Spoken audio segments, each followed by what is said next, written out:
آج غیر مسلم قومیں یہ چاہتی ہیں کہ مسلمانوں کو بھی وہ بے شرم اور بے حیا کر دیں، اسی لیے روزانہ فلموں کے اندر، ٹی ویوں کے اندر، سیریلز کے اندر، یوٹیوب چینل کے ذریعے سے، فیس بک کے ذریعے سے، اور پتہ نہیں کون کون سے میڈیا کے اور چیزیں ہیں سوشل میڈیا کے، اس کے ذریعے سے مسلمانوں کو وہ بے غیرت بنانا چاہتے ہیں، بے شرم اور بے حیا بنانا چاہتے ہیں، اور چاہتے ہیں کہ مسلمانوں کے جسم سے پردے ہٹ جائیں، اسی لیے بار بار پردوں کے مسائل کو اٹھایا جاتا ہے۔ تو میری ماں اور بہنیں، آپ اس پر توجہ دیں، آپ ان سیریلوں کو دیکھ کر ایسا ڈریس پہننا ہے، فلم دیکھ لی تو اس ویسا ڈریس پہننا ہے، اس کے پیچھے نہ جائیں، بلکہ یہ دیکھیں کہ میری عزت و آبرو، میری شرم و حیا کس میں محفوظ ہو سکتی ہے، آپ ایسے لباس پہننے کی کوشش کریں، اپنے آپ کو شرم حیا کا پابند بنائیں۔ بہت سے جگہ پر دیکھا جاتا ہے بعض لوگ پانی بھرتے ہیں تو اپنے تہبند کو گھٹنوں سے اوپر کر لیتے ہیں، یہ بے شرمی اور بے حیائی ہے، یاد رکھیے گا۔ بہت سے لوگ گھروں کے اندر اپنے گھٹنوں کے اوپر تہبند باندھ لیتے ہیں، اور بعض لوگ اپنے گھٹنوں سے اوپر شارٹ پہن کر کے نوجوان گھومتے ہیں، یہ سب بے شرمی اور بے حیائی ہے۔ اللہ کے نبی صلی اللہ علیہ وسلم نے فرمایا مردوں کا سطر جانتے ہو کیا ہے؟ ناف سے لے کر گھٹنے تک کا حصہ یہ مردوں کا سطر ہے۔ الحمدللہ نحمده ونستعینه ونستغفر ونعوذ باللہ من شرور انفسنا ومن سیئات اعمالنا من يهده الله فلا مضل له ومن يضلل فلا هادي له واشهد ان لا اله الا الله وحده لا شريك له واشهد ان محمدا عبده ورسوله ارسله بالحق بشيرا ونذيرا اما بعد فان خير الحديث كتاب الله وخير الهدي هدي محمد صلى الله عليه وسلم وشر الأمور محدثاتها وكل محدثة بدعة وكل بدعة ضلالة وكل ضلالة في النار فأعوذ بالله السميع العليم من الشيطان الرجيم بسم الله الرحمن الرحيم خاف والقرآن المجيد بل عجبوا أن جاءهم منذر منهم فقال الكافرون هذا شيء عجيب أئذا متنا وكنا ترابا ذلك رجع بعيد قد علمنا ما تنقص الأرض منهم وعندنا كتاب حفيظ بل كذبوا بالحق لما جاءهم فهم في أمر مريج أفلم ينظروا إلى السماء فوقهم كيف بنيناها وزيناها وما لها من فروج والأرض مددناها وألقينا فيها رواسي وأنبتنا فيها من كل زوج بهيج تبصرة وذكرى لكل عبد منيب ونزلنا من السماء ماء مباركا فأنبتنا به جنات وحب الحصيد والنخل باسقات لها طلع نضيد رزقا للعباد وأحيينا به بلدة ميتا كذلك الخروج قال رسول الله صلى الله عليه وسلم إذا لم تستحي فاصنع ما شئت۔ محترم حضرات، تمام قسم کی تعریفیں، حمد و ثنا، کبریائی اور بڑائی اسی اللہ وحدہ لا شریک کے لیے لائق اور دیبا ہے جو تمام جہانوں کا مربی و پالنہار ہے۔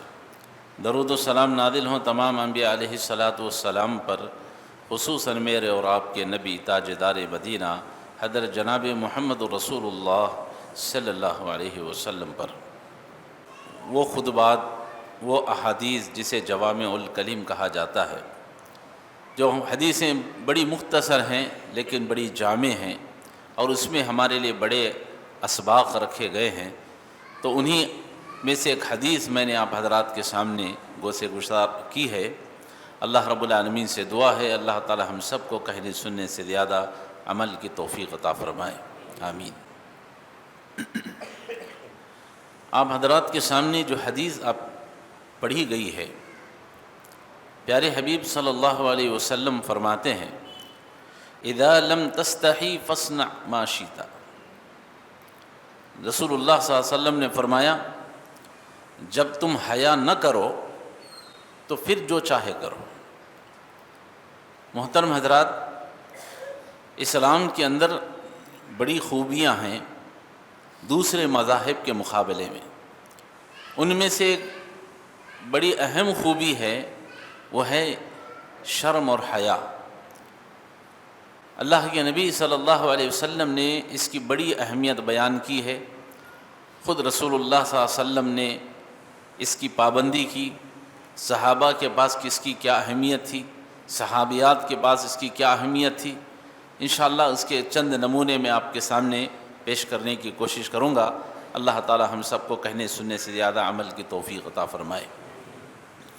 اللہ کے نبی صلی اللہ علیہ وسلم حیا کے بارے میں فرماتے ہیں کہ ایمان کے 70 سے زائد حصے ہیں، 70 سے زیادہ شعبے ہیں، اور ان شعبوں میں سے، ان حصوں میں سے ایک شعبہ، ایک حصہ حیا ہے۔ حیا، شرم اور حیا، جس کو ہم اچھی طرح سے سمجھ سکتے ہیں شرم حیا کسے کہتے ہیں۔ محترم حضرات، اس کی بڑی اہمیت ہے۔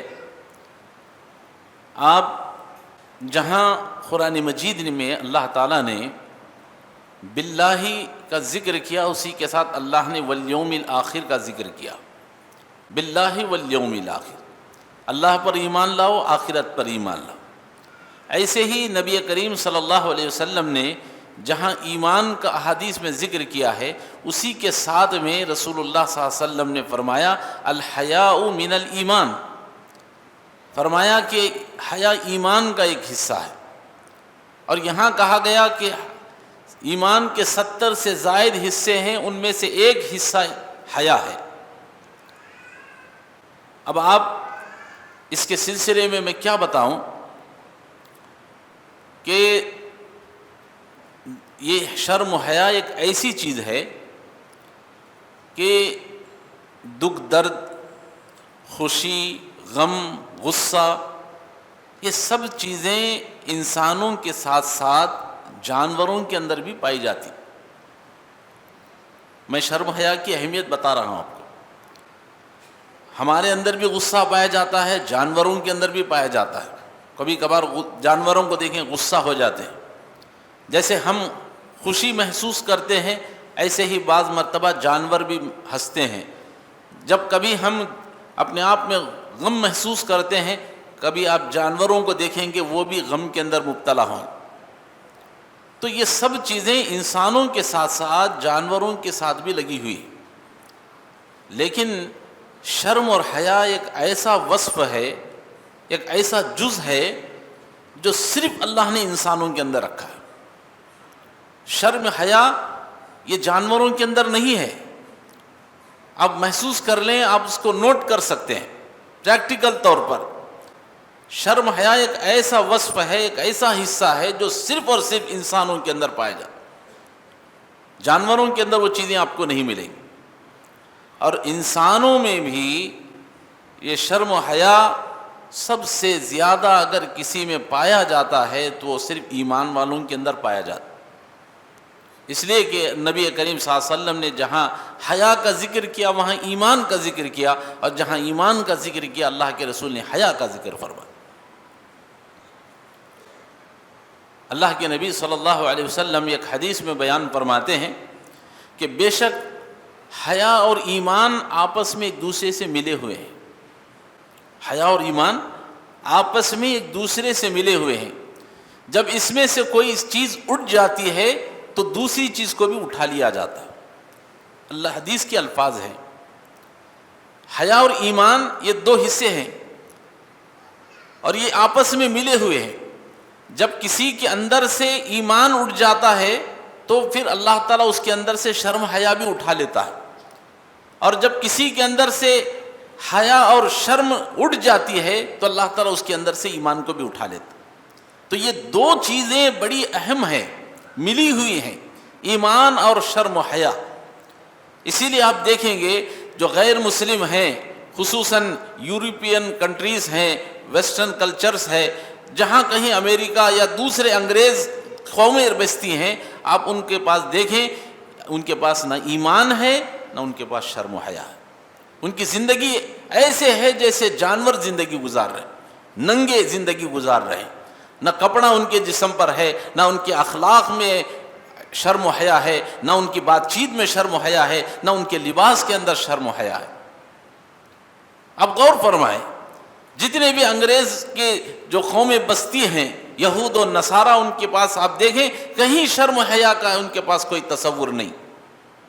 اور یہی وہ قوم ہے جو آزادی نسوان کے انہوں نے نعرے لگائے، ہیومن رائٹس کی انہوں نے بات کی، اور کہا کہ عورتوں کو کھلے عام چھوڑنا چاہیے، عورتوں کے اوپر برقعے کی پابندی نہیں لگانی چاہیے، عورتوں کو جیسے چاہے وہ ان کو منمانی زندگی گزارنے کی اجازت دے دینی چاہیے، اسلام اس کو روکتا ہے۔ یہ سب نعرے کس نے لگائے؟ انہی یہود و نصارہ نے، انہی دنیا کی قوموں نے لگائے۔ لیکن آج وہی قومیں جب بے حیائی اور بے شرمی عام ہو گئی، ننگا ناچ زیادہ ہو گیا، تو آج انہیں خود شرم محسوس ہو رہی ہے، اور یہ قوم آج یہ کہنے پر مجبور ہے، واقعی میں اگر شرم و حیا کسی مذہب میں ہے اور عورت کی عزت و آبرو کی حفاظت کسی مذہب میں ہے تو صرف اسلام میں۔ اب ہم جس ملک میں رہتے ہیں وہیں پر بہت سی قومیں بستی ہیں، آپ ان کا کلچر اٹھا کر کے دیکھیں، آپ تعجب کریں گے کہ ان کے یہاں ایک پابندی ہے لڑکیوں پر، جو جوان لڑکیاں ہیں جن کی شادیاں نہیں ہوئی ہیں، ان کے اوپر ایک پابندی ہے کہ وہ جب تک ان کی شادی نہ ہو وہ اپنے گلے میں دوپٹہ نہیں ڈالیں گی، اوڑھنی نہیں اوڑھیں گی۔ اس لیے آج کئی لڑکیوں کو آپ دیکھیں گے وہ اپنے گلے میں، اپنے سینے پر اوڑھنی نہیں اوڑھتی۔ یہ اسلام کی دین ہے، بعض مسلمان لڑکیوں کی دین ہے کہ ان کو دیکھ کر کے کچھ غیر مسلم عورتیں، لڑکیاں اپنے سینے پر پٹا ڈال کر اوڑھ رہی، گھوم رہی، ورنہ ان کے پاس کوئی شرم و حیا نہیں۔ یہ کس کی تعلیم ہے؟ یہ غیر مذاہب کی، غیر مسلموں کے یہاں یہ تعلیم ہے، لیکن اسلام کے اندر وہ تعلیم نہیں ہے۔ آئیے، جیسا کہ میں نے آپ حضرات کے سامنے نبی کریم صلی اللہ علیہ وسلم کی حدیث کو سنایا اور نبی کریم صلی اللہ علیہ وسلم کی سیرت چل رہی ہے، آئیے ہم اللہ کے نبی صلی اللہ علیہ وسلم کی زندگی سے، صحابہ کی زندگی سے دیکھتے ہیں کہ ہمارے اسلاف کے اندر شرم و حیا کا کس طرح لحاظ تھا۔ حضرت عمران بن حسین رضی اللہ تعالیٰ عنہ حدیث کے راوی ہیں، وہ بیان کرتے ہیں اللہ کے نبی صلی اللہ علیہ وسلم کے بارے میں، کہتے ہیں کہ رسول اللہ صلی اللہ علیہ وسلم ایک کنواری پردہ نشین لڑکی سے زیادہ اب باحیا تھے۔ آپ صلی اللہ علیہ وسلم بڑے شرمیلے، آپ صلی اللہ علیہ وسلم شرم و حیا کے بڑے پابند تھے، اتنے پابند صحابی کہہ رہے ہیں کہ ایک جوان لڑکی بھی اتنی نہ شرماتی ہوگی، اتنی حیا نہیں کرتی ہوگی جتنا کہ رسول اللہ صلی اللہ علیہ وسلم حیا فرما۔ اور اسلام کے اندر شرم حیا کی اتنی تعلیم، حدیث میں آتا ہے اللہ کے نبی صلی اللہ علیہ وسلم کی بیوی حضرت عائشہ رضی اللہ تعالیٰ عنہ بیان کرتی ہیں، کہتی ہیں ایک مرتبہ میں گھر میں بیٹھی ہوئی تھی، اتنے میں اللہ کے نبی صلی اللہ علیہ وسلم بھی تشریف فرما تھے اور آپ کے کپڑے پنڈلیوں سے کچھ ہٹے ہوئے تھے، اتنے میں کنڈی کھٹکھٹائی کی آواز آئی، پوچھا کون ہے؟ کہا ابو بکر ہیں، اندر آنے کی اجازت چاہتے ہیں۔ اللہ کے نبی صلی اللہ علیہ وسلم نے ابو بکر رضی اللہ تعالیٰ عنہ کو گھر میں آنے کی اجازت دے دی۔ ابو بکر آ کر بیٹھ گئے، اللہ کے رسول سے بات کرنے لگے۔ کچھ دیر کے بعد پھر کنڈی کھٹکھٹائی گئی، پوچھا گیا کون ہے؟ کہا کہ عمر ہیں، اندر آنے کی اجازت چاہتے ہیں۔ حضرت عمر رضی اللہ تعالیٰ عنہ کو اندر آنے کی اجازت دی گئی۔ حضرت عمر رضی اللہ تعالیٰ اندر گھر میں تشریف لائے، رسول اللہ صلی اللہ علیہ وسلم کے ساتھ بات کرنے لگے۔ پھر کچھ دیر کے بعد پھر کنڈی کھٹکھٹائی گئی، پوچھا گیا کون ہے؟ حضرت عثمان۔ تو اللہ کے نبی صلی اللہ علیہ وسلم نے سنا کہ عثمان آئے ہیں، تو آپ صلی اللہ علیہ وسلم کے بارے میں حضرت عائشہ رضی اللہ تعالیٰ عنہ فرماتی ہیں کہ آپ کے کپڑے پنڈلیوں سے ہٹے ہوئے تھے، آپ سیدھے ہو گئے اور آپ نے اپنے کپڑوں کو پنڈلیوں سے سیدھا کر لیا، اس پر اڑا لیا آپ نے۔ اتنے میں حضرت عثمان رضی اللہ تعالیٰ عنہ بھی آئے اور بیٹھے اور بات چیت ہوئی، اس کے بعد مجلس ختم ہو گئی، سب اپنے اپنے گھروں چلے گئے۔ حضرت عائشہ رضی اللہ تعالیٰ عنہ سب کے جانے کے بعد رسول اللہ صلی اللہ علیہ وسلم سے سوال کرتی ہیں، کہتی ہیں اللہ کے رسول میں آپ سے ایک سوال پوچھنا چاہتی ہوں۔ فرمایا عائشہ پوچھو، کیا پوچھنا چاہتی؟ کہا اللہ کے رسول آپ کے کپڑے پنڈلیوں سے ہٹے ہوئے تھے، ابو بکر آئے آپ نے اجازت دے دی، آپ ویسے ہی بیٹھے رہے، عمر آئے آپ سے اجازت مانگی، آپ نے اجازت دے دی، آپ ویسے ہی بیٹھے رہے، آپ کے کپڑے ویسے ہی رہے۔ پھر اس کے بعد عثمان رضی اللہ تعالیٰ عنہ آئے، انہوں نے آپ سے اجازت مانگی، اللہ کے رسول آپ سیدھے ہو گئے، آپ نے اپنے کپڑوں کو درست کر لیا، کیا بات ہے اللہ کے نبی؟ ابو بکر آئے تو آپ خاموش رہے، عمر آئے تو خاموش ہو گئے، لیکن عثمان آ گئے تو آپ بالکل سیدھے ہو گئے، کیا بات ہے؟ اللہ اکبر۔ اللہ کے نبی صلی اللہ علیہ وسلم نے عائشہ سے کیا فرمایا؟ فرمایا عائشہ کیا میں اس شخص سے حیا نہ کروں، اس آدمی سے شرم حیا نہ کروں جس سے فرشتے بھی حیا کرتے ہیں؟ اللہ اکبر۔ حضرت عثمان رضی اللہ تعالیٰ نے اتنے حیادار تھے، اتنے شرم حیا والے تھے، اللہ کے نبی صلی اللہ علیہ وسلم فرماتے ہیں کیا میں اس سے حیا نہ کروں جس سے فرشتے بھی حیا کرتے ہوں؟ انسان تو انسان، فرشتے بھی حضرت عثمان رضی اللہ تعالیٰ عنہ سے شرم حیا کر، کیسی شرم حیا ہوگی ان کی؟ اور اللہ کے نبی صلی اللہ علیہ وسلم نے ایک اور جگہ فرمایا الحیاء من الایمان، فرمایا حیا ایمان کا ایک حصہ ہے، ایمان کا ایک جز ہے، اور فرمایا عائشہ میری امت میں سب سے بڑھ کر اگر کوئی حیا رکھنے والا کوئی آدمی ہے تو وہ عثمان ہے۔ اللہ اکبر۔ تو حضرت عثمان رضی اللہ تعالیٰ عنہ کے اندر اتنی زیادہ حیا تھی، آپ اتنی زیادہ شرم حیا کرتے تھے۔ ہمیں بھی تعلیم دی جا رہی ہے ان حدیث کے ذریعے سے کہ ہم بھی اپنے اندر شرم و حیا کو پیدا کریں۔ مرد حضرات یہ نہ سمجھیں کہ یہ عورتوں کے لیے بیان ہو رہا ہے، عورتیں یہ نہ سمجھیں کہ مردوں کے لیے ہو رہا ہے، بلکہ یہ ہم دونوں کے لیے نصیحت ہے۔ آج میں کہنا چاہتا ہوں ہمارے مرد حضرات اپنے آپ کو شرم حیا کا پابند بنائیں۔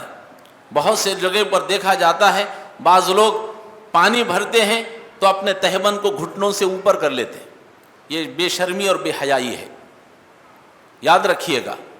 بہت سے لوگ گھروں کے اندر اپنے گھٹنوں کے اوپر تہبند باندھ لیتے ہیں، اور بعض لوگ اپنے گھٹنوں سے اوپر شارٹ پہن کر کے نوجوان گھومتے ہیں، یہ سب بے شرمی اور بے حیائی ہے۔ اللہ کے نبی صلی اللہ علیہ وسلم نے فرمایا مردوں کا سطر جانتے ہو کیا ہے؟ ناف سے لے کر گھٹنے تک کا حصہ یہ مردوں کا سطر ہے۔ اوپر کا حصہ کھلا رہے مردوں کے لیے کوئی بات نہیں، لیکن اگر کپڑا اوڑھ کر رہتے ہیں تو اچھی بات ہے، لیکن اگر ان کا مردوں کا سینہ بھی اگر کھلا ہے تو وہ بے شرمی نہیں ہے۔ لیکن افسوس ہوتا ہے، اللہ کے نبی صلی اللہ علیہ وسلم نے حدیث میں آگے بیان فرمایا کہ عورتوں کا حصہ سطر کا جانتے ہو کیا ہے؟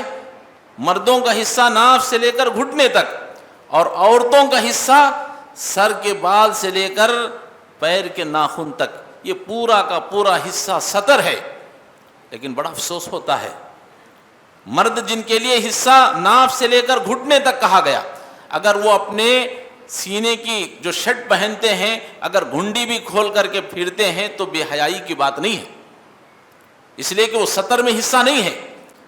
لیکن کتنی بے شرمی کی بات ہے کہ آج عورتیں اپنے دوپٹے کو سینے سے ہٹا کر بازاروں میں گھوم رہی ہیں، اپنے گھروں کے اندر جو غیر محرم ہیں ان کے ساتھ میں پھرتی ہیں۔ یہ بڑی شرمی کی بات ہے اور بڑی بے شرمی کی بات ہے۔ اللہ تعالی ہمارے مردوں کو بھی عورتوں کو بھی اللہ تعالی شرم و حیا کو سیکھنے کی توفیق عطا فرمائے۔ قربان جائیے امہات المومنین پر، قربان جائیے صحابیات پر، کیسے وہ شرم و حیا کے پابند تھے۔ اللہ تعالی ہمیں نصیحت حاصل کرنے کی توفیق عطا فرمائے۔ ہماری عورتیں، بڑا افسوس ہوتا ہے ٹی وی میں کوئی سیریل میں کوئی ڈریس دکھ گیا فوراً اس کو خرید کر کے لے آئیں، بڑی شرمی بے حیائی جو بھی ہے کوئی مطلب نہیں، ارے فلاں سیریل میں تھا اب ہمیں وہ ڈریس پہننا ہے۔ کسی فلم کو انہوں نے دیکھ لیا، کسی سانگ میں ڈریس کو دیکھ لیا، فوراً عورتوں نے کہا کہ نہیں وہی فلم کا ڈریس ہم کو چاہیے۔ بے شرمی بے حیائی، اس سے کوئی مطلب، ایسا نہیں ہونا چاہیے۔ اللہ تعالی ہمیں نیک توفیق عطا فرمائے۔ حضرت ام خلاد رضی اللہ تعالیٰ عنہ کے بارے میں آتا ہے، آپ جنگ میں شریک تھی عورتیں بھی جنگ میں جاتی تھیں تیمارداری کے لیے، بیمار پرسی کے لیے، کئی صحابہ کو زخم ہو جاتا تو پٹی کرنے کے لیے، مرہم پٹی کے لیے چلی جاتی۔ ان کے ساتھ ایک جنگ کے اندر ان کے بیٹے بھی شریک تھے۔ حدیث میں آتا ہے ام خلاد رضی اللہ تعالی عنہ کے بیٹے جنگ میں لڑتے لڑتے شہید ہو گئے۔ ان کو خبر دی گئی کہ آپ کے بیٹے جنگ میں لڑتے لڑتے کافروں کے سامنے شہید ہو گئے۔ حضرت ام خلاد رضی اللہ تعالی عنہ برقع پہن کر بچے کی لاش کو دیکھنے کے لیے اللہ کے رسول کی خدمت میں آتی ہیں۔ وہاں پر صحابہ بیٹھے ہوئے تھے، ان صحابہ نے کہا تعجب کی بات ہے، اس موقع پر بچہ مر گیا ہے، شہادت کو پہنچ چکا ہے، اور ایسی حالت میں بھی تم پردے کے ساتھ آئی ہو۔ صحابہ تعجب کرتے۔ ذرا تصور کریں، اگر کسی کے گھر میں تمہارا بیٹا کا ایکسیڈنٹ ہو گیا ہے، تمہارے شوہر کا انتقال ہو گیا، کہیں خبر مل جائے تو آپ اندازہ لگائیں عورتوں کا کیا حال ہوگا۔ عورتیں اپنے آپ سے باہر ہو جائیں گی اور بے شرمی اور بے حیائی کی سب چیزیں کر بیٹھیں گی۔ یعنی نہ ان کو برقعے کا لحاظ ہے نہ کپڑے کا لحاظ ہے، فوراً شاک لگتا ہے تو اپنے آپ سے باہر ہو جاتی ہیں، کیا کر جاتی ہیں پتہ نہیں، پردے کا کوئی لحاظ نہیں ہوتا۔ لیکن قربان جائیے حضرت ام خلاد رضی اللہ تعالیٰ عنہ پر، آپ کو خبر دی گئی آپ کا بیٹا شہید ہو گیا ہے، برقع پہن کر کے اپنے بیٹے کو دیکھنے کے لیے آتی ہیں، اللہ کے رسول کی خدمت میں حاضر ہوئی۔ صحابہ کہہ رہے ہیں ام خلاد بڑا تعجب ہوتا ہے، ایسے موقع پر پردے کی پابند ہو کر آئی ہو، تعجب ہوتا ہے۔ اللہ اکبر۔ میری ماں اور بہنیں، حضرت ام خلاد رضی اللہ تعالی عنہ نے جو جملہ کہا تھا میرے اور آپ کے لیے نصیحت ہے۔ آپ نے فرمایا اے لوگوں سنو، میں نے جنگ کے اندر اپنے بیٹے کو کھویا ہے، اپنی حیا کو میں نے نہیں کھویا۔ اللہ اکبر۔ میں نے اپنے بیٹے کو جنگ میں شہید کرا دیا ہے، جنگ میں بیٹے کو کھو دیا ہے، لیکن اپنی شرم حیا کو میں نے نہیں کھویا، اس لیے میں برقعے کے ساتھ پابند ہو کر کے آئی۔ اللہ اکبر۔ یہ تھا صحابیات کا شرم و حیا کا معاملہ، کس طرح وہ لباس کے اندر، زبان کے اندر، اخلاق کے اندر شرم و حیا کو رکھتے تھے۔ اور آخری مثال بیان کر کے اپنی بات کو ختم کر دیتا ہوں۔ حضرت عبداللہ ابن عباس رضی اللہ تعالیٰ عنہ حدیث کے راوی ہوں، بیان کرتے ہیں، انہوں نے عطا بن رباح سے کہا کہ کیا میں تمہیں جنتی عورت کو نہ بتاؤں؟ کیا تم جنتی عورت کو دیکھنا نہیں چاہتے؟ تو انہوں نے کہا کہ ضرور بتائیے کون عورت ہے؟ تو حضرت عبداللہ ابن عباس رضی اللہ تعالیٰ عنہ ایک عورت کی طرف اشارہ کر کے کہتے ہیں کہ اگر دنیا میں کسی جنتی عورت کو دیکھنا چاہتے ہو تو اس عورت کو دیکھ لو۔ پھر انہوں نے کہا کہ ہم ایک مرتبہ اللہ کے نبی صلی اللہ علیہ وسلم کی خدمت میں بیٹھے ہوئے تھے، اتنے میں یہ عورت آئی اور آ کر اللہ کے نبی صلی اللہ علیہ وسلم سے کہتی ہے اللہ کے رسول مجھے ایک بیماری ہے، مرگی کی بیماری، فٹس کی بیماری۔ ہم اور آپ جانتے ہیں کسی کو، ہمیں کرنول کی زبان میں کہتے ہیں بئی کی شکایت، مرگی کی شکایت، فٹس ہو جانا۔ تو وہ عورت بیمار اللہ کے نبی کی خدمت میں آئی اور کہتی ہے اللہ کے رسول مجھے مرگی کا دورہ پڑتا ہے، فٹس آ جاتے ہیں، اور جب یہ فٹس آتے ہیں، مرگی کا دورہ پڑتا ہے تو اللہ کے رسول میرے کپڑے اپنے جسم سے ہٹ جاتے ہیں۔ اللہ کے رسول دعا فرمائیے اللہ تعالیٰ مجھے شفا عطا فرمائے، یہ بیماری مجھے دور کر دے۔ اللہ کے نبی صلی اللہ علیہ وسلم نے سنا اور فرمایا اللہ کی بندی کیا تو شفا چاہتی ہے یا جنت چاہتی ہے؟ تو شفا چاہتی ہے یا جنت چاہتی ہے؟ اللہ اکبر۔ صحابہ کے نزدیک جنت سے بڑھ کر کوئی نعمت نہیں تھی، جنت سے بڑی کامیابی ان کے پاس کوئی نہیں تھی۔ ہم ہوتے تو دنیا مانگ لیتے، ہم کہتے تو بیماری کی شفا مانگ لیتے، لیکن قربان جائیے صحابی عورت پر اللہ کے نبی نے فرمایا کہ تم شفا چاہتی ہو یا جنت چاہتی ہو؟ تو اس نے کہا اللہ کے رسول میں جنت چاہتی ہوں۔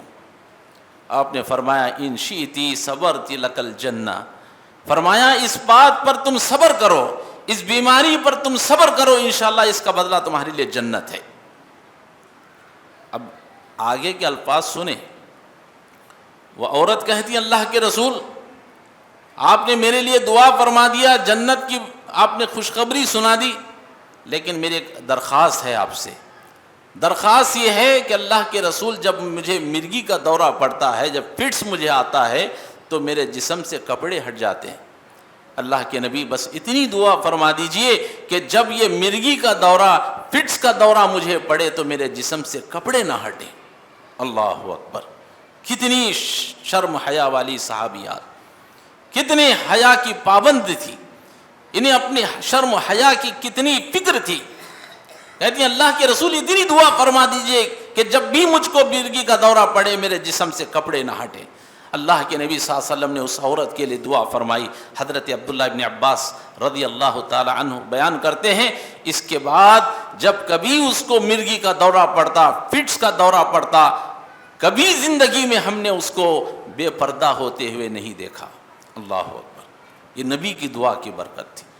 تو میں آخر میں یہی بتانا چاہتا ہوں، آج غیر مسلم قومیں یہ چاہتی ہیں کہ مسلمانوں کو بھی وہ بے شرم اور بے حیا کر دیں، اسی لیے روزانہ فلموں کے اندر، ٹی ویوں کے اندر، سیریلز کے اندر، یوٹیوب چینل کے ذریعے سے، فیس بک کے ذریعے سے، اور پتہ نہیں کون کون سے میڈیا کے اور چیزیں ہیں سوشل میڈیا کے، اس کے ذریعے سے مسلمانوں کو وہ بے غیرت بنانا چاہتے ہیں، بے شرم اور بے حیا بنانا چاہتے ہیں، اور چاہتے ہیں کہ مسلمانوں کے جسم سے پردے ہٹ جائیں، اسی لیے بار بار پردوں کے مسائل کو اٹھایا جاتا ہے۔ تو میری ماں اور بہنیں، آپ اس پر توجہ دیں۔ آپ ان سیریلوں کو دیکھ کر ایسا ڈریس پہننا ہے، فلم دیکھ لی تو اس ویسا ڈریس پہننا ہے، اس کے پیچھے نہ جائیں، بلکہ یہ دیکھیں کہ میری عزت و آبرو، میری شرم و حیا کس میں محفوظ ہو سکتی ہے، آپ ایسے لباس پہننے کی کوشش کریں۔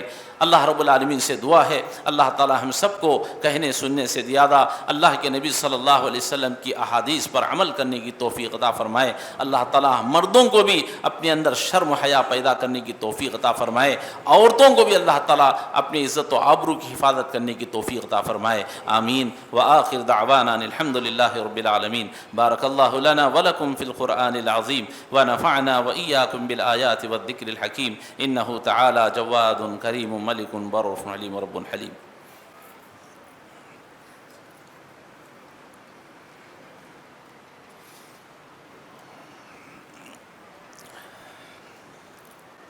الحمد للہ نحمده ونستعینه ونستغفر ونعوذ باللہ من شرور انفسنا ومن سیئات اعمالنا، من يهده الله فلا مضل له ومن يضلل فلا هادي له، واشهد ان لا اله الا الله وحده لا شريك له، واشهد ان محمدا عبده ورسوله ارسله بالحق بشيرا ونذيرا، اما بعد فان خير الحديث كتاب الله، وخير الهدي هدي محمد صلى الله عليه وسلم، وشر الامور محدثاتها، وكل محدثة بدعة، وكل بدعة ضلالة، وكل ضلالة في النار۔